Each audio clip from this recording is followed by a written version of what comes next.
자, 여러분 저희가 지난 시간에 여러분 창세기가 세 부분으로 나눠졌다 그랬죠. 여러분 창세기도 이렇게 그냥 읽는 거랑 창세기도 그냥 읽는 거랑 여러분 성경을 먼저 숲을 보고 그 다음에 나무를 볼 때 여러분들 잘 이해할 수 있거든요. 여러분 공부 잘하는 학생과 못하는 학생의 차이점이 있다고 하죠. 공부 잘하는 사람 먼저 전체를 볼 줄 알고 그 다음에 숲을 먼저 본 다음에 나무를 이렇게 공부하는 것처럼 성경도 똑같습니다. 성경을 여러분들 그냥 구절구절 이렇게 나무만 보려고 하지 마시고 성경 전체를 그 책 전체를 한번 볼 줄 알고 그런 다음에 성경을 읽어가면서 여러분 성경 전체를 보는 숲을 그린 다음에 여러분 나무를 보게 되면 여러분 성경이 여러분들 이렇게 꿰어지는 그런 은혜를 허락해 주십니다. 특별히 여러분 창세기는 여러분 세 파트로 나눠진다 그랬죠. 여러분 첫 번째가 창세기 1장부터 11장까지가 무슨 역사를 했죠? 원역사. 원역사가 뭐죠? 모든 것의 시작입니다. 사람을 포함한 모든 만물의 시작이 원역사고요. 그 다음에 여러분들 오늘 바로 여러분 족장사입니다. 12장부터 36장까지 족장사. 세 명의 족장이 나옵니다. 여러분 따라볼까요? 아브라함, 이삭, 야곱. 이 세 명이 여러분 족장사고 그 다음에 여러분 창세기 37장부터 마지막 50장까지는 여러분 입애국가 여러분들 그 민족입니다. 여러분 바로 요셉이 등장하면서 여러분 요셉이 애굽으로 가게 되면서 이스라엘 백성들이 애굽에 들어가서 여러분들 민족을 이루게 되는 내용이 나옵니다. 여러분 이렇게 세 파트로 여러분 구분을 한 다음에 여러분 제가 원역사 그래서 조금 간단하게만 복습을 할게요. 여러분 우리가 원역사 창세기 1장부터 11장까지 뭐 제가 지난주에 이렇게 여러분 가르치지만 두 가지는 여러분 좀 꼭 기억하면 좋겠습니다. 뭐 중요한 건 많은데 두 가지만 나눌게요. 원역사도 그렇고 성경 읽을 때 가장 중요한 건 뭐냐면 하나님의 마음을 아는 겁니다. 여러분 우리가 어떤 책을 쓰면 그 책에는 그 저자의 마음이 들어있잖아요. 저자의 의도가. 성경도 말해요. 이 창세기 상세부터 요한계시록까지 하나님의 마음이 녹여 있습니다. 그 마음을 성경을 읽을 때 그 마음을 알게 되면 성경을 여러분들 제대로 읽는 거예요. 근데 성경을 여러분 의무감으로 읽어요. 여러분들 성경 읽는 거 중요한데 여러분 오해 없으세요. 우리가 성경을 그냥 통독하는 것 자체가 목적인 분들이 있어요. 뭐 열독해야 되고 백독해야 되고 여러분 그것보다 더 심은 뭐냐면 성경을 읽으면서 하나님의 마음을 알게 하여 주옵소서. 그러다 보면 성경을 읽다가 우는 겁니다. 여러분 그러면서 우리가 한 예로 창세기 여러분 원역사가 하나님의 마음을 아는 게 핵심이라 그랬죠. 창세기 1장에서 제일 많이 나오는 말이 뭐라 그랬죠? 하나님 보시기에 좋았더라. 마지막 인간을 칠 때는 하나님 보시기에 심히 좋았더라. 하나님이 너무도 좋아하고 기뻐하시다가 우리가 아는 대로 아담과 하와가 죄를 짓고 또 가인이 아벨을 죽이고 계속 죄를 짓고 나서 여러분들 경이 어떻게 해요 여러분? 하나님이 노하실 때 와서는 모든 사람들 다 쓸어버리겠다고 하잖아요. 그래서 뭐라고 말해요? 나는 마음이 아프다 그래요. 사람을 지은 것을 후회하고 마음 아파하세요. 여러분 창세기 1장에서는 하나님의 마음은 어땠어요? 사람을 지은 것을 보고 심히 기뻐했다가 여러분들 창세기 여러분 6장에 면 하나님의 마음이 어떻게 바뀌어요? 사람을 지은 것 때문에 하나님이 마음에 후회를 하시고 마음 아파하세요. 그래서 여러분들 하나님이 여러분 홍수를 여러분 이렇게 나게 하는데 여러분 이 홍수는 바로 여러분들 하나님의 눈물을 의미합니다. 홍수가 그냥 심판만 하는 게 아닙니다. 하나님의 눈물이 그만큼 많았다라는 거예요. 이렇게 여러분들 하나님의 마음을 아는 것이 중요하다는 거고요. 두 번째는 뭐냐면 여러분 이거는 창세부터 요한계시록까지 아주 중요한 얘기입니다. 하나님께서는 하나님의 역사를 써가시는데 하나님은 어떤 사람을 통해서 역사를 써가시냐? 여러분들 돈 많은 사람 아닙니다. 성공한 사람 아닙니다. 그리고 내가 목사냐 장로냐 권사냐 그런 타이틀도 아닙니다. 오직 하나님을 사랑하고 하나님과 동행하는 사람. 하나님과 동행하는 사람 아까 뭐라 했죠? 하나님의 말씀을 잘 듣고 그 말씀에 순종하는 사람을 통해서 하나님은 창세기부터 해서 오늘날도 하나님의 역사를 써가시는데 여러분이 창세기 1장부터 11장을 여러분 대표적인 사람들만 여러분 우리가 그 이름만 외워도 창세기 1장부터 11장을 여러분들 정확한 의미를 깨달을 수 있어요. 여러분 첫 번째 하나님의 사람이 누구죠? 하나님과 동행했던 사람 아담이었습니다. 그렇죠? 아담이 에덴 동산에 하나님과 동행했죠. 근데 여러분 우리가 아는 대로 아담과 하와가 죄를 짓고 나서 여러분 아담과 하와의 사이에 두 아들이 나오죠. 누구죠? 여러분 대답을 해주세요. 이삭이요? 예. 예, 갑자기 깜짝 놀래버렸어요. 네, 네, 괜찮습니다. 네, 예, 그 잘했어요. 네, 네, 네. 그 가인과 아벨인데 여러분 우리가 아는 대로 가인은 여러분들 우리가 가인은 여러분 그 당시에 뭐 농사 짓는 자고 아벨은 양 치는 자였는데 가인의 제사는 받지 않습니다. 여러분 이것도 정확히 의미를 아셔야 돼요. 하나님이 가인의 제사를 받지 않고 나서 이렇게 말해요. 너가 죄가 있다 그래요. 가인은 죄 짓는 자였다는 거예요. 근데 여러분 아벨은 여러분 그 당시에 첫 새끼를 드리고 기름을 드렸는데 한마디로 내가 하나님께 드릴 수 있는 최고의 것을 드린 거예요. 그러니까 하나님이 아벨을 받으실 바로 아벨이 여러분들 하나님의 역사를 써가는 두 번째 사람인데 우리가 아는 대로 가인이 누구를 죽이죠? 아벨을 시기해서 죽이죠. 그러니까 성경은 뭐라 그래요? 아벨 대신에 누구를 허락하셨? 아담과 하와에서 또 누구를 줘요? 셋입니다. 셋. 여러분 셋을 줘서 셋으로부터 여러분들 계속해서 셋을 통해서 이제 또 하나님의 그 역사가 이어지는데 여러분 셋에게서 어떤 사람이 나왔냐? 이거는 성경에서는 우리가 많이 모르는데요. 우리는 에녹만 아는데 셋과 에녹 사이에 한 사람이 더 있습니다. 에노스라는 사람이 있습니다. 에노스 때 드디어 사람들이 처음으로 하나님께 예배드리기 시작합니다. 아멘. 여러분 그러니까 이 의미 그러니까 우리는 에노스를 모르는데 여러분 에노스가요 귀한 사람이에요. 하나님을 처음으로 예배한 사람입니다. 그 다음에 에노스에게서 그 후손이 누가 나와요? 300년을 하나님과 동행했다는 에녹이 나오고 하나님이 계속 여러분 또 한쪽에서 여러분들 가인의 후손들이 있잖아요. 가인의 후손들은 계속 죄를 짓습니다. 근데 여러분 셋, 에노스, 에노 여러분 계속 뭐요? 하나님의 말씀에 순종하면서 동행하는 사람들이 나오게 되고 여러분 그 경우 에녹에서 여러분 누가 나오죠? 노아가 나옵니다. 여러분 하나님이 노아를 통해서 뭐라고 말씀하세요? 노아라는 이름이 내가 이 아들을 통해서 위로를 받는다 그래요. 여러분 하나님이 지금 여러분들 그 당시에 온 사람들이 여러분 다 죄를 짓고 있을 때 하나님이 노아를 통해서 위로를 받아요. 노아가 왜요? 하나님과 동행하는 자이기 때문에. 여러분 그거 아십니까? 우리 주변이 아무리 세상이 죄를 짓고 만진다 할지라도 우리가 하나님을 항상 바라보고 하나님과 사랑에 빠져서 하나님과 동행하면 하나님은 저 여러분들을 보시고 하나님은 위로를 얻으시고 여러분 힘을 얻으신 줄 믿습니다. 할렐루야. 여러분 그거예요. 하나님은 계속해서 하나님과 동행하는 의인을 통해서 역사를 써가세요. 여러분 노아 다음에 근데 여러분 노아의 아들이 셈함 야벳인데 하나님이 노아실 때 홍수를 통해서 다 사람들을 멸하시고 이제 노아의 가족만 남은 노아의 세 아들이 누구죠? 셈, 함, 야벳인데 여러분 또 이 중에서도 여러분 또 경건한 사람과 부경한 사람이 또 나눠지게 됩니다. 우리가 아는 대로 둘째 아들 함이 뭐예요? 자기 아버지가 술 취한 것을 보고 여러분 그 아버지의 허물을 보고 형들에게 말을 하죠. 남의 허물을 보고 말한 자. 근데 여러분 그 셈과 야벳은 어떻게 해요? 아버지의 허물을 여러분들 뒤로 들어가서 여러분 덮어주죠. 그러니까 여러분 하나님이 가나안 함은 저주를 받는다고 말하고요. 여러분 이게 불경영하는 사람이 계열입니다. 이제 함은 하나님께 쓰임받는 역사에서 떠나게 됩니다.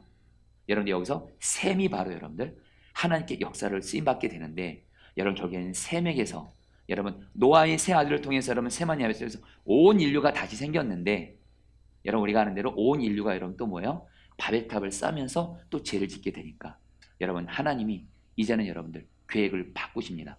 창세기 1장부터 11장까지는 하나님이 여러분 사랑하시고 하나님이 백성으로 삼는 대상은 온 민족이었습니다. 근데 이제는 온 민족이 이제 다시 또 죄를 지니까 바벨탑 사건을 통해서 하나님이 이제는 계획을 바꾸십니다. 이제 내가 한 사람을 택해서 한 나라와 민족을 세우겠다. 그리고 그 한 사람을 통해서 한 민족을 세운 다음에 이 민족을 통해서 다시 모든 나라를 복을 주겠다로 계획을 바꾸시는데 바로 이 하나님께서 한 사람을 예비하시는데 바로 이 노아의 세 아들 중에 함, 이게 경건한 계열이거든요. 셈에게서 여러분들 마지막 창세기 11장에 누가 나오죠? 아브라함이 나옵니다. 할렐루야. 여러분 이런 의미를 아시고 나서 여러분 이제 창세기 12장부터는 여러분 이제 드디어 여러분들 바로 이스라엘의 역사가 시작된다 생각하시면 돼요. 창세기 1장부터 11장까지는 온 인류가 대상입니다.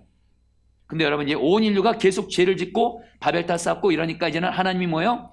이제는 한 사람을 통해서 한 민족을 세우시고 그래서 여러분들 근데 그 한 사람이 바로 누구라는 거예요? 아브라함이라는 거예요. 자 우리 이제 그래서 여러분 족장사의 제목이 뭐냐면요. 여러분 따라합시다. 한 민족과 모든 민족. 자 여러분 보도록 하겠습니다. 여러분 우리 그 포인트인데요. 여러분 족장사는 민족을 위한 아브라함, 이삭, 야곱 세 명의 삶의 이야기로서 한 민족의 모든 민족을 위한 이야기입니다. 여러분 이걸 조금만 좀 설명할게요. 다시 한번 여러분 아까 하나님이 원역사 때는 모든 인류를 대상으로 하나님이 당신의 백성을 삼으시다가 계속해서 여러분 모든 인류가 하나님께 죄를 짓고 여러분들 바벨탑 쌓고 그러니까 이제는 하나님이 한 민족을 일으키려고 해요. 근데 그 민족을 누굴 통해서 일으키세요? 아브라함을 통해서. 근데 여러분 그러면 하나님이 그러면 이 아브라함을 통해서 이스라엘을 세우시려고 하는데 그러면 이스라엘만 복 주려고 하는 거냐? 아닙니다. 여러분 우리 아브라함의 여러분 유명한 말씀 나오죠. 창세기 12장에 너로 말미암아 땅의 모든 족속이 복을 받으리라. 아브라함을 통해서 이스라엘 나라를 세우시고 이스라엘 나라를 통해서 다시 모든 민족에게 복을 주게 하시려고 하나님이 이렇게 계획을 세우시기 때문에 여러분 바로 족장사는 뭐예요? 한 민족의 모든 민족을 위한 이야기라는 거예요. 아멘. 예, 여러분들. 그러면서 여러분 족장사는 여러분 아브라함이 핵심인데 특별히 아브라함이 여러분들 하나님의 친구로 일컬을 정도로 아브라함이 여러분들 성경 보면 아브라함이 여러분 나중에 하나님께 어떤 칭찬을 듣냐면요. 아들 이삭을 바칠 때 나중에 이걸 이사야 선지자 이렇게 말합니다. 하나님의 친구라고 말해요. 여러분 미리 말씀드리면 하나님도 우리를 구원하기 위해서 당신의 독생자 예수를 아낌없이 주셨습니다. 여러분 아브라함도 자기의 독자 이삭을 아낌없이 하나님께 바쳤습니다. 이삭과 하나님의 공통점이 있습니다. 둘 다 뭐요? 자식을 여러분 바쳤어요. 아낌없이 바쳤어요. 그러니까 하나님이 이 아브라함 보고 뭐라고 그래요? 하나님의 친구 벗이라고 말해요. 하나님과 그렇게 친밀해지는 겁니다. 여러분 자, 그래 여러분들이 족장이라는 의미 좀 알도록 하겠습니다. 여러분 족장은 뭐냐면요. 여러분 다시 한번 그 아브라함, 이삭, 야곱은 아직 민족이 아닙니다. 아직 민족이 족장이에요. 먼저 하나님이 아브라함, 이삭, 야곱을 통해서 여러분들 이스라엘의 민족을 시작하기 전에 먼저 족장을 먼저 세우십니다. 먼저 족속을 먼저 세우세요. 그리고 나서 그것이 나라가 되게 하는데 성경에서 아브라함, 이삭, 야곱이 족장입니다. 족장. 여러분 성경줄기 보겠습니다. 여러분 제가 이 성경줄기 여러분들 이렇게 보여주는 게 뭐냐면 이런 성경줄기를 알고서 성경을 보는 거랑 그냥 전혀 그냥 생각 없이 그냥 있는 거랑 여러분 다르다는 거예요.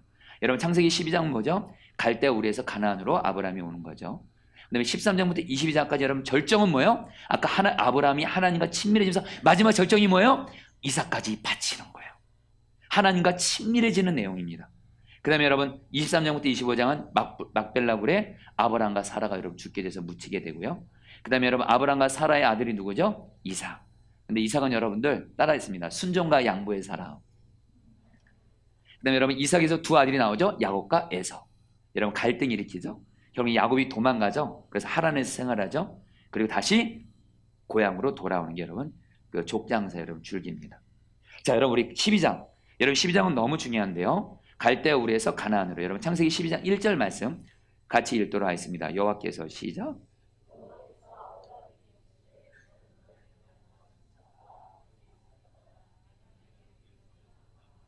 여러분 우리가 먼저 하나님이 여러분들 정확히 아브라함을 먼저 어디서 불렀는지 여러분 정확히 좀 아셔야 됩니다.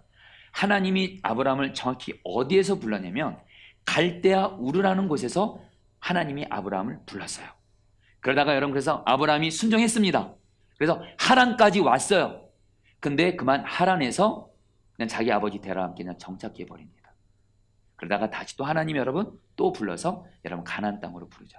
그러니까 하나님은 여러분 아브라함에게 첫 번째는 갈대아 우르, 그 다음에 하란, 가나안까지 이 세 곳을 여러분들 이렇게 거느리겠다는 건데 여러분 우리가 알 건 뭐냐면요. 갈대아 우르에서 가나안까지가 거리가 우리는 하나님이 아브라함에게 지금 아브라함이 여러분 갈대아 우르에 살고 있습니다. 갈대아 우르에 살고 있어요. 갈대아 우르에서 내가 너에게 보여줄 땅 이게 어느 땅이죠 여러분들? 바로 가나안 땅이죠. 뭐 갈대아 우르에서 가나안 땅 거리가 어느 정도 되나 보다 이렇게 생각하는데 여러분 성경을 공부할 때 지리를 공부하면요. 성경이 굉장히 더 입체적으로 더 이해가 되는데 여러분 갈대아 우르에서 가나안까지가 거리가 얼마큼 되냐면요. 갈대아 우르에서 하란까지가 직선거리로 1000km고요. 하란에서 가나안까지 800km입니다. 한마디로 아브라함은 하나님이 너 갈대아 우르에서 내가 너를 보여줄 땅 가나안 땅으로 가라 할 때 몇 킬로예요? 1800km를 여러분들 가라는 거예요. 근데 여러분 중요한 건 아브라함이 이걸 순종했다는 거예요. 할렐루야. 여러분 우리가 미리부터 할 수 있는 건 뭐예요? 다시 한번 하나님은 하나님과 동행하고 하나님이 어떤 말씀을 하셔도 어떤 대가를 지불해도 하나님 말씀에 순종하는 사람을 통해서 역사하신다는 거예요. 그래서 여러분 제가 여기서 시간, 공간, 인간 이렇게 제가 표현을 했잖아요. 여러분 여기서 시간, 공간 이게 왜 안 보이죠? 이걸로 해주세요. 여러분 시간, 공간, 인간 제가 여러분 이렇게 꼭 이렇게 설명하는 이유는 뭐냐면 아까 원역사는 여러분들 역사는 여러분 언제 어디서 누가 어떻게 왜 이렇게 육하 원칙이 있어야 되거든요. 근데 여러분들 원역사는 언제 어디서가 여러분 정확하지가 않습니다. 근데 이제부터 여러분들 족장사부터는 언제 어디서 누가가 정확히 나옵니다. 그래서 여러분들 역사는 시간, 공간, 인간을 여러분 이렇게 설명하는 거예요. 시간은 BC 2000년경이고 여러분 공간은 아브라함이 갈대우르에서 가나안까지 몇 킬로요? 1800km를 여러분 여행했다는 거예요. 그다음에 여러분 이때 사람은 누구죠? 아브라함, 사라, 룻의 가정이죠. 여러분 이거는 그 다음 주에 좀 그 고대 근동지도 그리기인데요. 다음 주에 좀 하는 걸로 하겠습니다. 여러분 근데 우리가 또 갈대우르를 하나님이 아브라함에서 떠나니까 아브라함이 갈대우르 떠났나 보다 이렇게 생각하시면 안 되고요. 여러분 그 당시에 갈대우르는 어떤 곳이냐면 메소포타미아 남부에 있는 갈대우르는 당시 문명이 가장 발달했던 곳 중에 하나고요. 문명의 혜택을 누리고 편히 살기에 많은 사람들이 모여드는 것이고 당시 문명은 강 중심으로 형성되어 있는데 강이 유용한 이동 통로로 사용될 뿐만 아니라 여러분 농사를 지으려면 뭐가 있어야 되죠? 물이 있어야 돼요.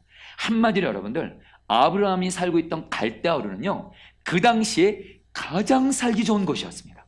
오늘날로 말하면 여러분들 뭐 표현이 적절할지 모르겠지만 미국일 수도 있겠고 호주일 수도 있겠고 뭐 뉴질랜드일 수도 있겠고 근데 여러분들 그 당시 여러분 가나안 땅 하나님이 아브라함이 가라는 가나안 땅은 황무지 같은 땅이에요. 여러분 한마디로 아브라함이요 권리 포기하고 여러분 하나님 말씀에 순종하는 거예요. 여러분 그걸 아시면 좋겠습니다. 그래서 여러분 하나님이 아브라함이 주신 약속이 세 가지가 있는데 이 약속도 여러분 기억하셔야 좋겠는데요. 하나님이 아브라함에게 뭘 약속하세요? 빨간색 뭐죠? 자손, 땅, 복의 근원. 여러분 이 세 가지는 좀 외우셔도 좋을 것 같습니다. 따라합니다. 자손, 땅, 복의 근원. 이 세 가지를 하나님이 아브라함에게 약속하세요. 여러분 아브라함 창세기 12장 1절로 3절 말씀인데 성경에서 가장 중요한 말씀 중에 하나입니다. 같이 한번 읽어보겠습니다. 여호와께서 시작. 아브라함에게 이르시되 너는 너의 고향과 친척과 아버지의 집을 떠나 내가 내게 보여줄 땅으로 가라. 내가 너로 큰 민족을 이루고 내게 복을 주어 내 이름을 창대하게 하리니 너는 복이 될지라. 너를 축복하는 자에게는 내가 복을 내리고 너를 저주하는 자에게는 내가 저주하리니 땅의 모든 족속이 너로 말미암아 복을 얻을 것이라 하시니라. 여러분 여기 보세요. 하나님이 아브라함에게 세 가지 약속하십니다. 내가 너에게 보여줄 땅으로 가라 하면서 이 말씀 이후로 하나님이 계속 아브라함이 뭐라고 말하냐면 가나안 땅을 가게 하면서 내가 이 땅을 너에게 줄 거라 계속 나와요. 땅에 대한 약속. 두 번째 여러분들 뭐죠? 큰 민족. 여러분 여기서 큰 민족은 어떤 민족을 말할까요? 바로 이스라엘을 의미합니다. 하나님은 아브라함을 통해서 이스라엘 민족을 세우시겠다라는 거예요. 근데 여러분 그게 결론이 아닙니다. 아브라함을 통해서 이스라엘을 세운 다음에 그래서 너와 이스라엘만 복받는 것이 아니라 결론이 뭐예요? 너와 이스라엘 통해서 땅의 모든 족속이 너로 말미암아 복을 얻을 것이라. 한마디로 모든 세상이 복을 받을 것이라.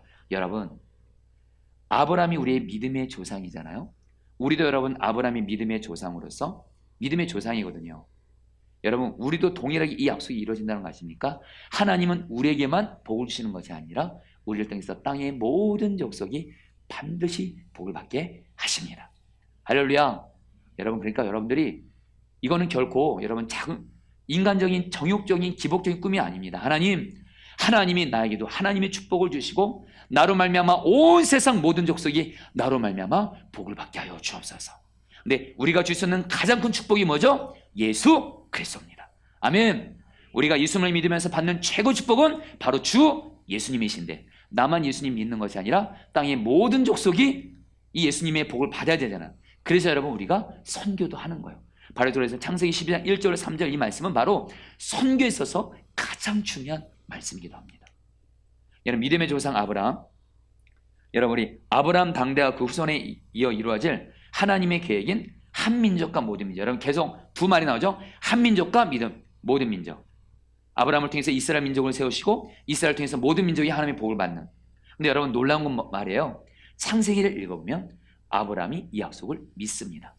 한여름 여러분 창세기 15장에 보면 하나님이 아브라함에게 자식, 여러분 지금 아브라함이요 창세기 그 12장 시작하기 전에 자기 아내 사라가 자식을 못 낳는다고 나와요. 자식이 한 명도 없는데 하나님은 뭐라고 말씀하세요? 우리 하나님은 아브라함에게 너가 내가 너를 통해서 큰 민족을 이룰 거다 하면서 창세기 15장에 보면 하늘의 별들을 무수하게 보여주면서 너의 자손이 이렇게 될 거라 그래요.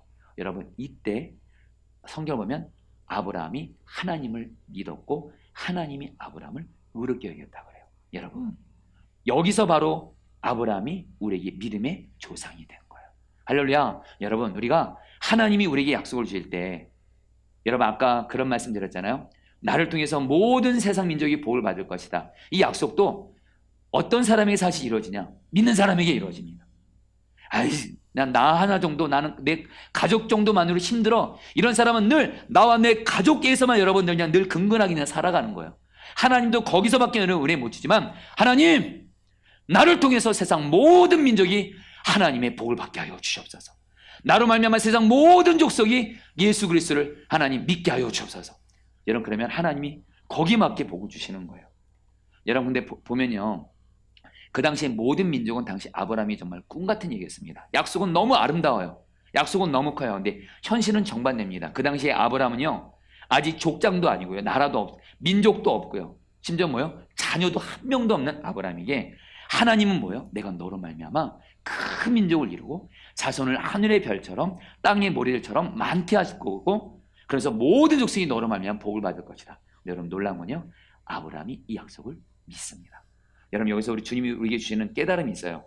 하나님의 약속과 현실은 정반대라는 걸 여러분 꼭 기억하시죠. 여러분 따라합니다. 하나님의 약속과 현실은 정반대다. 결코 하나님의 약속은 내 현실에 맞춰져 이루어지지 않습니다. 그럼 여러분, 이루어져도 여러분 우리 별로 놀라지도 않아요. 여러분들, 하나님이 하셨다고 여러분 안 합니다. 근데 도저히 우리의 현실 가운데 가는 너무도 간격이 너무 큰 약속을 하시는 거예요. 여러분, 제가 좀 연약한 고백이지만, 저희 첫째 아들 예본이가 여러분들, 우리 목사의 아들로서 이렇게 태어나서 얘가 안타깝게 여러분들 좀 상처를 받아가지고 믿음이 굉장히 많이 약해져 있거든요. 여러분, 근데 저는 저희 아들 예본이를 해서 기도하면 하나님이 저에게 주시는 마음이 있어요. 예본이는 예수님을 본받는 자는 뜻인데, 예본이는 반드시 예수님을 본받는 목사가 될 것이다. 여러분, 지금 완전히 정말 현실과 약속은 진짜 정반대예요. 그러나 여러분들, 그거 아십니까? 아브라함이 자식이 하나도 없어요. 하나님은 아브라함을 통해서 여러분 한 자녀 정도가 아니라 한 민족, 모든 민족이 복을 받게 하겠다. 현실과 약속의 간격이 너무 크잖아요. 근데 여러분, 현실과 이 약속 사이에 이 간격은 뭐밖에 메꿀 수 없냐? 믿음밖에 메꿀 수 없는 줄 믿습니다. 아멘. 여러분들, 조금 더 와닿게 얘기해 볼까요? 저와 여러분들 죄와 마귀 역사로 우리는 여러분 지옥에 갈 수밖에 없는 영혼입니다. 여러분 이거 동의하세요? 아멘이잖아요. 여러분들 동의, 여기 이걸 가지고 아멘하고 그러는데, 근데 여러분, 예수님이 뭐라 그래요? 하나님이 세상을 이처럼 사랑하사 독생자를 주셨으니 이는 그를 믿는 자마다 예수님 믿으면 죄에서 구원받아 우리는 의인이 된대요. 여러분, 우리가 이 구원 어떻게 받았죠? 믿음으로 구원받았습니다. 아멘. 우리는 죄덩이입니다. 지옥에 갈 수밖에 없는 죄인인데 우리가 구원받은 하나님의 자녀고 의인이라는 거예요. 이 엄청난 간격을 우리 주님은 뭘로 해결했어요? 너희가 믿으면, 예수님을 나의 구주 주님으로 믿으면 너희들은 의인이 된다라는 거예요. 여러분, 하나님의 약속은 믿음으로 이루어진 줄 믿습니다. 여러분, 그래서 오직 믿음으로 약속을 이루라. 여러분, 다시 한번, 하나님의 약속은요, 오직 믿음이에요. 오직 믿음. 나의 의인은 믿음으로 말미암아 살리라. 하나님의 약속은 얼마든지 그리스도 안에서 이해가 된다니 우리가 아멘 하여 하나님께 영광을 돌리게 하느니라. 여러분, 우리 아브라함을 보면서 하나님의 약속이 어떻게 되는지 아브라함을 통해서 우리가 알 수 있는데요, 먼저 하나님의 약속이 이루어진 것을 꿈꾸며 믿으랍니다. 창세기 15장 5절 6절 같이 읽겠습니다. 글을 읽고 시작. 하늘을 열어 무뼈를 잴 수 있나 보라. 또 그에게 이르되 내 자손이 이와 같으리라. 아브라함이 여호와를 믿으니 여호와께서 이를 그의 의로 여기시고. 여러분, 하나님이 아브라함에게 꿈을, 그 자손이 많아질 것이라는 걸 이렇게 밖으로 나가서 보여주세요. 생각하게 하시고 보게 하세요. 여러분, 우리가 하나님이 주신 약속을 말입니다, 우리가 그 약속이 이루어졌다고 마음으로 생각하고 꿈꾸는 것은 성경적인 믿음인 줄 믿습니다. 여러분, 소위 세상에서 말하는 긍정적인 사고방식, 적극적인 사고방식과 성경적인 신앙의 차이점을 말하겠습니다. 여러분, 긍정적이고 적극적인 거, 여러분, 이거는 성경적인 신앙 아닙니다. 무조건 나는 잘 된다, 돈 많이 벌 것이다, 나는 세상에서 성공할 것이다. 여러분, 이렇게 여러분 한때 한국교회 강단에서 가르친 적이 있는데, 여러분, 이것은요, 사람의 신념에서 나오는, 전혀 여러분 근거도 없는 그냥 나는 잘 될 거다, 돈 많이 벌 것이다, 성공할 것이다, 이게 바로 긍정적인 믿음이에요, 여러분들. 이거는 성경적인 믿음이 아닙니다. 그러나 하나님이 나에게 약속의 말씀을 주셨어요. 그 말씀이 내게 이룰 것을 마음으로 믿고 꿈꾸는 것은 성경의 믿음인 줄 믿습니다. 여러분, 저는 대표적으로 예수님 포도나무 나는 가지 저에게는 가장 중요한 약속이에요. 제가 어느 날 여러분 그 예수님 포도나무 나는 가지 이 말씀에 관련해서 하나님께 가장 기억이 쓰임받아 여러분 그 두 위인이 있는데 한 분은 허드슨 테일러고 한 분은 앤드류 머레이인데 이 앤드류 머레이 예수님의 인지염색의 책을 읽다가 제가 이분을 통해서 여러분 제가 눈을 열려진 게 있어요.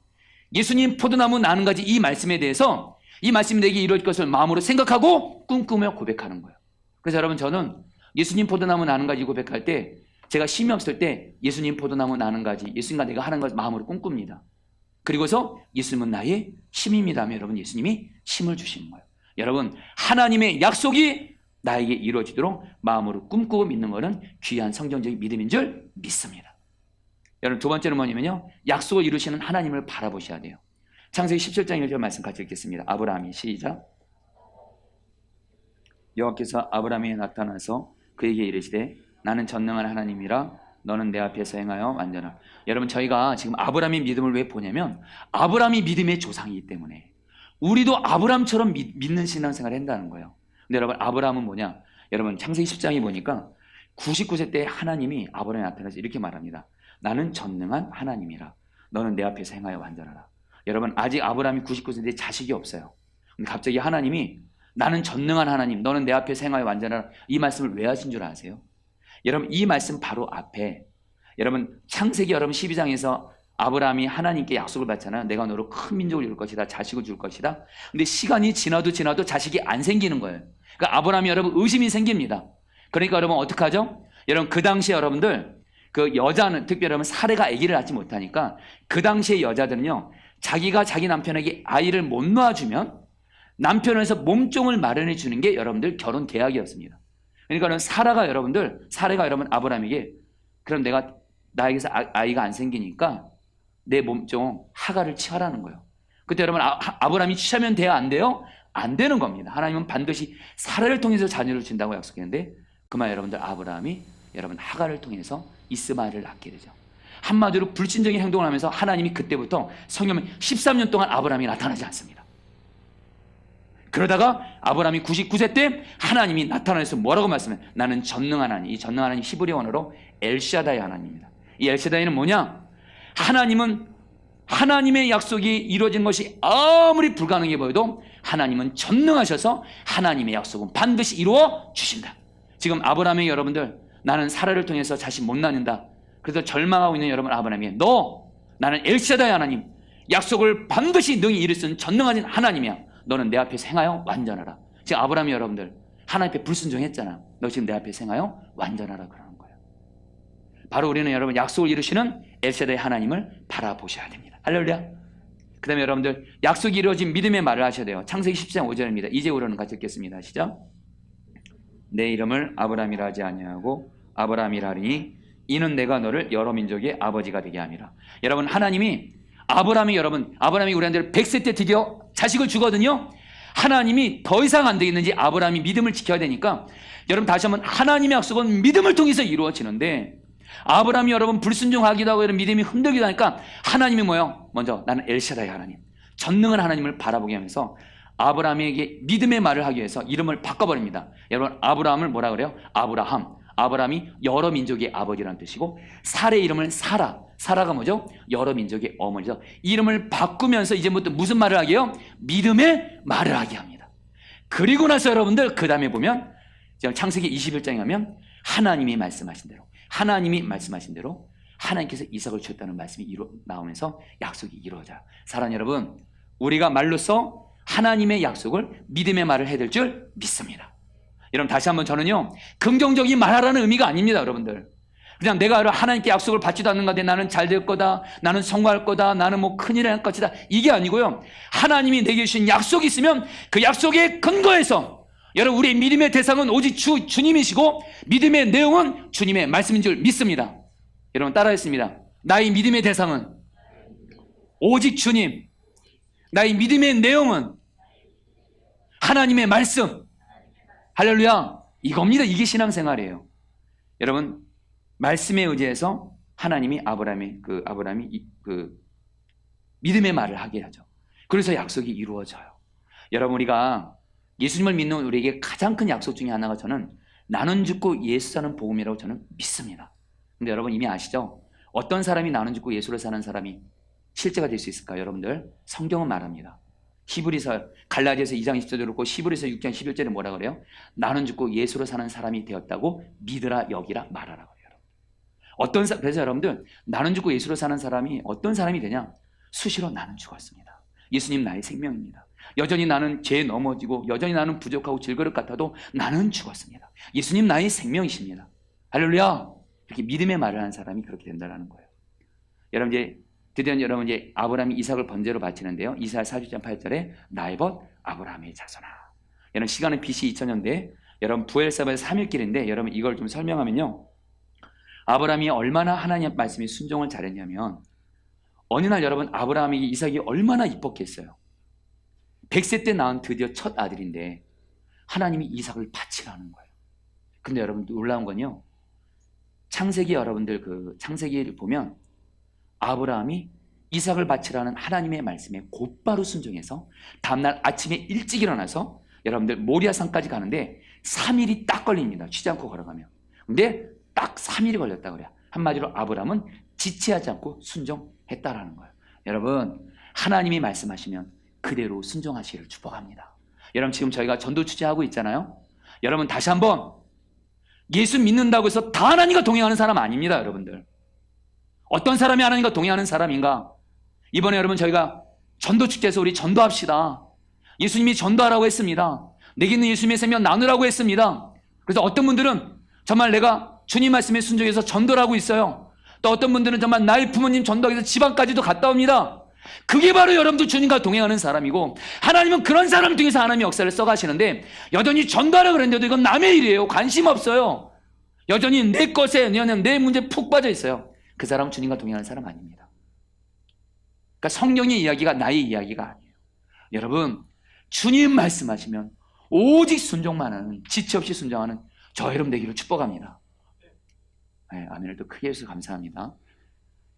여러분, 우리 아브라함과 이삭의 순종, 여러분 아브라함이 여러분 순종, 여러분 우리가 알 건 뭐냐면요, 아브라함이 어떻게 이삭을 바쳤을까요?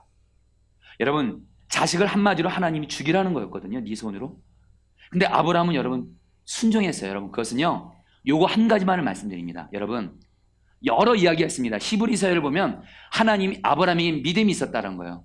하나님이 아브라함이 자기 아들을 죽였어도 하나님은 부활의 하나님 때문에 죽은 자도 능히 살리시는 하나님을 믿었기 때문에 아브라함을 바쳤다, 이렇게 이삭을 바쳤다고도, 그것도 성경적인 이유고요. 그러나 가장 중요한 이유가 있습니다. 아브라함은 창세기 12장부터 계속 하나님과 친밀히 동행하면서 하나님과 친밀히 동행하게 됐고, 이제는 하나님의 말씀이면 아브라함은 오직 다 순종이에요.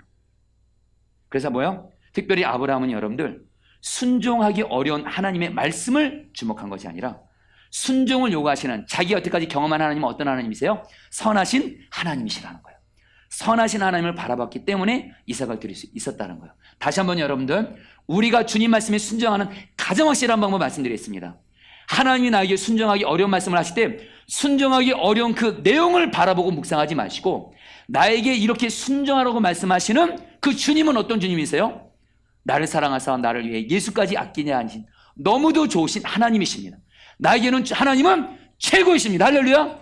가장 좋으신 분, 그분이 나에게 말씀하셨다는 거예요. 하나님을 바라보고 주목하면 순종할 수 있는 줄 믿습니다.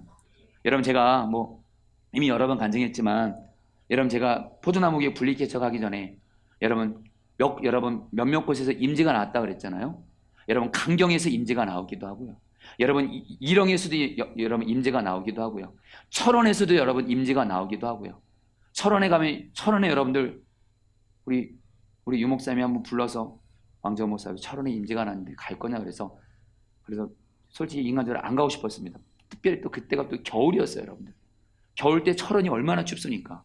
지금도 기억이 나요. 와, 여러분들, 영하 18도는 기본이고요, 정말.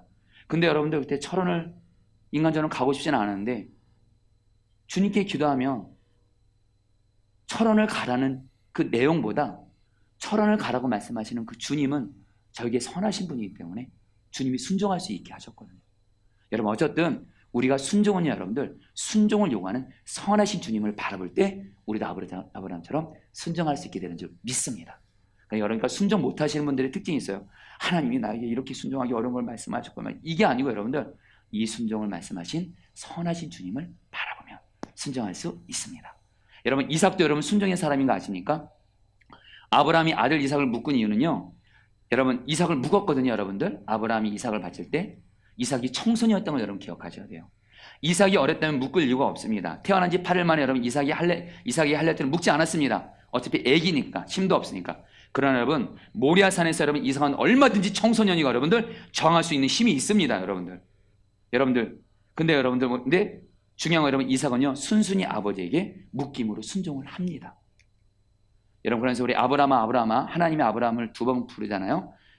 창세기 22장 11절 12절 같이 읽겠습니다. 여호와의 사자가 시작. 하늘에서부터 그를 불러 이르시되 아브라함아 하시는지라. 아브라함이 이르되 내가 여기 있나이다 하며 사자가 이르되 그 아이에게 내 손을 대지 말라. 그에게 아무 일도 하지 말라. 내가 내 아들 내 독자까지도 내게 아끼지 아니하였으니 내가 하나님을 경외하는 줄을 아노라. 할렐루야. 이처럼 하나님 앞에 아브라함처럼 순종하게 되기를 축복합니다. 근데 여러분들 하나님이 아브라함을 급하게 두 번 불렀잖아요. 여러분 이 순간이 어떤 순간인지 아세요? 첫 번째는 여러분들 그 아이에게 손을 대지 말라. 여러분 이게 아브라함만 들었을 뿐만 아니라 여러분 아들 이삭도 아버지가 자기 하나님 말씀에 순종했고 하나님의 음성을 듣는 그 순간에 아들 이삭이 있었고 아들 이삭이 여러분들 바로 그 순간이 아버지 아브라함의 하나님에 대한 믿음이 그의 아들에게 계승되는 순간인 줄 믿습니다. 여러분 우리 자녀에게 언제 믿음이 계승되는 줄 아세요? 예수님을 믿는 우리가 우리의 자녀들 앞에서 주님과 동행하면서 주님 말씀에 순종하면 그 순종을 하나님이 보시고 우리의 자녀들에게 반드시 믿음이 이어가게 하신 것을 믿습니다. 아멘. 여러분 그러면서 여러분들 이때가 바로 아브라함이 하나님의 버지 되는 순간이에요. 네가 네 아들 독자까지 아끼지 아니하였습니까? 어디서 많이 들은 거잖아요. 하나님도 예수님 아끼지 않은 것처럼 아브라함도 이삭 아끼지 않아서 아브라함과 하나님이 버지 돼요. 여러분 그리고 아브라함과 사라가 여러분들 막벨라 굴에 여러분 묻히게 되는데요. 아내 사라가 죽자 아브라함이 여러분 헤브론에 있는 막벨라 굴에서 사라를 장사 지내는데 어머니를 잃고 외로워하는 이삭을 위해서 아내를 구할 계획을 세우죠. 그리고 아브라함도 175세에 하나님의 불을 받고 아내 사라가 묻혀있는 막벨라 굴에 묻히는데 여러분들 보세요. 아까 하나님이 아브라함이 약속하신 것이 자손, 땅, 너로 말미암아 복을 받을 건데 이 약속이 이루어진 거 아십니까? 여러분 먼저 여러분들 자식은 얻었잖아요. 이삭. 여러분 땅은 뭘까요? 바로 막벨라 굴입니다. 지금 그 가나안 땅 전체는 여러분들 얻지는 못했지만 하나님이 아브라함에게 주신 약속, 이 가나안 땅을 내가 너에게 줄 것이라 하면서 아브라함에게 주신 땅이 바로 뭐예요? 막벨라 굴이 하나님의 주신 약속의 땅. 드디어 아브라함이 가나안에서 하나님께 받은 땅이라는 거. 이렇게 해서 아브라함은 죽게 되는 거죠. 여러분 헤브론 땅 이것이 굉장히 또 중요합니다. 아브라함과 사라가 여기서 장사됐고요. 여러분 또 그 아들인 여러분 이삭과 리브가도 이곳에 묻히고요. 야곱과 레아도 이곳에 묻히게 되면서 여러분 그다음에 이스라엘 여러분 가나안 점령할 때 여러분 우리 유다 지파 여러분 갈렙이 이 산지를 내게 주소할 때 이 산지가 어딜까요? 헤브론이라는 거예요. 그리고 이 헤브론이 여러분 나중에 다윗이 유다 지파의 왕이 될 때 여러분들 헤브론에서 여러분들 기름을 부음 받으면서 헤브론이 굉장히 중요한 땅이 되는 거예요. 여러분 순종과 양보의 사람인데 이삭. 여러분 이 이삭이라는 뜻이 무슨 여러분들 웃음이라는 뜻입니다. 여러분 이것도 좀 우리가 좀 알아야 될 것 같은데 여러분 이삭이라는 이름이 왜 웃음이라냐면 그 성경에 보면 여러분들 그 이삭의 엄마 사라가 두 번 웃는 장면이 나옵니다. 여러분 이삭이 여러분 그 아내 사라가 나이가 여러분들 90세 가까이 됐을 때 여러분 소돔과 고모라를 멸망하게 하나님이 천사들을 보내잖아요. 그래서 아브라함이 그 천사들을 자기 집에 여러분들 정말 하나님처럼 모실 때 이 천사들이 뭐라 그래요? 아브라함이가 말합니다. 너의 아내 사라가 그 자식을 낳을 것이다. 그러니까 사라가 뭐라 그래요? 속으로 내가 무슨 자식을 낳으면 속으로 웃었다 그래요. 그러니까 하나님이 뭐라고 말씀하냐면 네 아내 사라가 내 말을 듣고 웃었다. 그러니까 아내 사라가 뭐래요? 저 안 웃었는데요? 그러니까 하나님이 그래요. 너 웃었어. 여러분 이래서 여러분 이삭 이름이 웃음이에요. 창세기 21장에 보면 드디어 여러분 사라가 자기 아들 이삭을 낳고 나서 이렇게 말합니다. 하나님이 나를 웃게 하셨다 그래요. 거기서 이삭이라는 이름이 나오는 거예요. 여러분 이것이 우리에게 주신 메시지가 있습니다. 하나님이 우리에게 약속을 이루어 주실 때 우리도 웃으며 기쁘게 될 줄 믿습니다. 그래서 여러분들 이삭이요, 순종과 양보, 이삭하면 여러분 순종과 양보 두 가지 생각하면 좋겠습니다. 먼저 여러분 아버지에 대한 순종, 아까 모리아산으로 갈 때 여러분들 청소년 시기인데도 뭐예요? 힘이 있었음에도 번제물을 그냥 묶입니다. 순순히 자기 자신을 제물로 바치죠. 또 하나 창세기 26장에 보면 이삭이 가나안 땅에서 흉년이 들었는데 하나님이 가나안 땅을 떠나지 말라 그래. 원래는 여러분 이삭이 애굽으로 가고 싶었습니다. 근데 하나님이 가나안 땅 떠나지 말라 그러니까 이삭이 그대로 순종합니다. 그리고 나니까 나오는 말이 뭐예요? 이삭이 농사를 지을 때 하나님이 100배 축복을 줘서 거부가 됐던 말이 나와요. 여러분, 우리가 하나님 말씀에 순종할 때 결국 우리의 삶에 하나님께서도 물질의 축복도 열어준 줄 믿습니다. 그래서 여러분 양보입니다. 우리가 하는 대로 그레 백성들이 이삭이 가는 곳마다 우물을 파니까 시기해서 여러분들 빼앗잖아요. 근데 여러분 이삭은 뭐예요? 다 양보하는 거예요. 순회성교단 표현으로 말하면 그냥 나 잡아먹고 너 살아라, 이런 삶을 사는 거예요. 여러분 야곱과 에서의 갈등입니다. 하나님 이삭과 리브가에게 큰 자가 어린 자를 섬기라고 말씀하시죠. 여러분들 이 내용도 읽으실 때 이 의미를 알고 여러분들 읽으시면 정확히 이해가 될 것 같아요. 이삭과 리브가가 결혼해서 그 사이에서 여러분들 에서와 야곱이 나오는데 하나님이 예언하시죠. 큰 자, 여기서 큰 자는 에서겠죠. 어린 자는 야곱이겠죠. 에서가 야곱을 섬기라 이렇게 말씀을 하세요.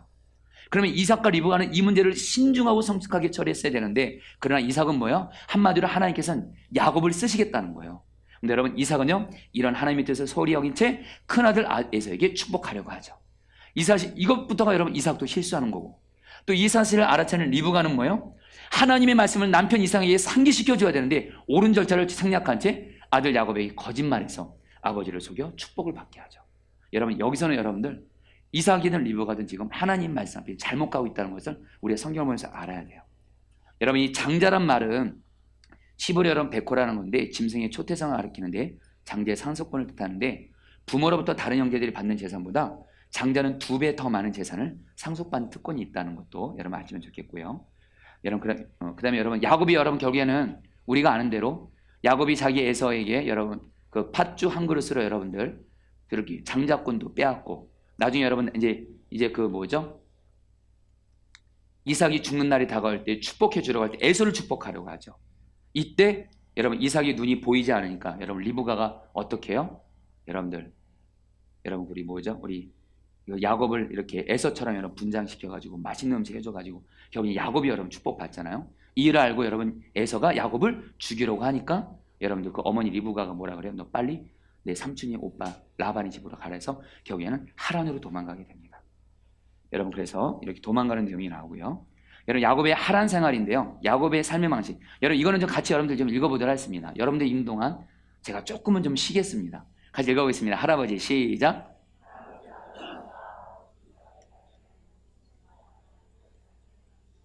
믿음의 선진들이 다져놓은 하나님을 섬기는 삶의 방식이 있음에도 불구하고 이것을 적극 개선하지 못한 결과 야곱의 삶에는 갈등과 괴로움을 많이. 여러분 아브라함도 하나님과 동행하는 순종의 사람이고 이삭도 하나님과 동행하는 순종의 사람이었는데 너무도 안타까운 건 야곱은 그렇지가 않았습니다. 정말 갈등과 괴로움도 많았고, 그 이유는 뭐예요? 하나님 말씀에 순종하지 않는 자기 고집이 강하고 자기 생각이 강하니까. 그래서 여러분 창세기 47장 9절에 야곱이 바로왕 앞에서 자기를 뭐라 그래요? 험악한 세월을 보냈다. 여러분들 보세요.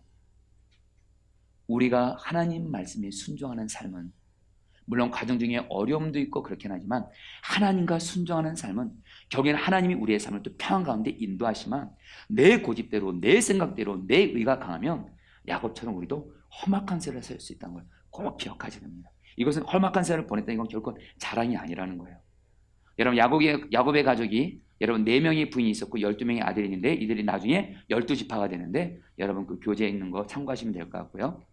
여러분 이제 고향으로 여러분 야곱이 이제 돌아옵니다. 여러분들 돌아오는데 창세기 32장 28절에서 하나님이 여러분들 야곱이 고향으로 돌아올 때 야곱에게 너무도 놀라운 일을 행하십니다. 그것은 뭐냐면 분이엘에서 야곱의 이름이 이스라엘로 바뀌는데요. 같이 읽겠습니다. 창세기 32장 28절입니다. 시작.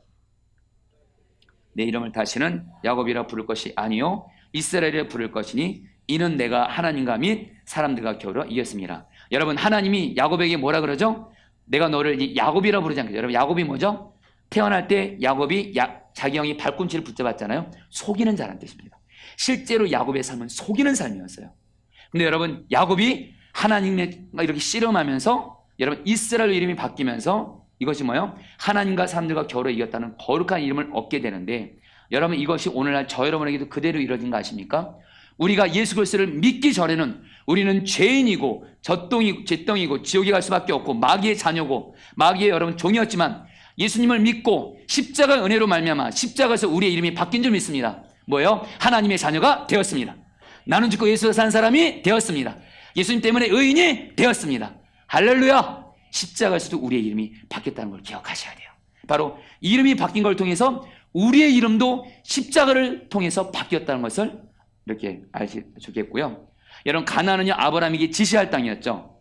이삭에게는 뭐요? 이삭이 젖과 꿀이 흐르는 땅이었고, 야곱에게는 돌아가야 할 고향 땅이 됐고요. 여러분, 마지막입니다. 여러분, 창세기 36장에 갑자기 뜬금없이 에서 후손의 족보 에돔 족속이 나옵니다. 여러분 보세요. 여러분, 우리 하나님이 얼마나 귀한 분이냐면요, 여러분 아까 여러분들 그 이삭의 두 아들이 야곱과 에서인데, 야곱이 여러분 하나님의 역사를 써가는 계보잖아요. 그러면 하나님은 그런 에서 후손의 족보는 그러면 소홀히 한 거냐? 아니요. 우리 하나님은 여전히 늘 모든 민족을 사랑하기 때문에 에서 후손의 족보 에돔 족속이 여러분들 창세기 30장에 나오면서 하나님은 야곱만 또 사랑하는 것이 아니라 또 에서의 후손의 족보도 하나님께서 여전히 그 역사를 여러분 이렇게 써가신다는 것이 나오면서, 하나님은 여러분들 결국에는 우리가 알 수 있는 뭐예요? 하나님은 모든 족속을 사랑하신다는 것을 우리가 알게 됩니다. 이상으로 끝났습니다. 할렐루야. 예, 우리 여러분들이 네, 박수를 외쳐주시는지 모르겠지만 여러분들 되게 신나네요. 할렐루야. 여러분들, 저는 성경 하시는 게 너무 좋습니다. 여러분, 성경을 이렇게 여러분 이렇게 족정사를 공부하시고 한번 그 창세기 12장부터 30절까지 공부를 해 가시면 여러분들 핵심은 겁니다. 아브라함, 이삭, 야곱. 물론 야곱이 여러분들 고집세고 속이는 삶을 살았지만 우리가 나중에 알죠? 야곱이 나중엔 순종의 삶으로 바뀝니다. 결국엔 너무도 중요한 약속, 하나님의 역사의 그 원칙입니다. 하나님은 오늘도 하나님과 동행하며 하나님 말씀에 순종하는 사람을 통해서 하나님의 역사를 써가신 줄 믿습니다.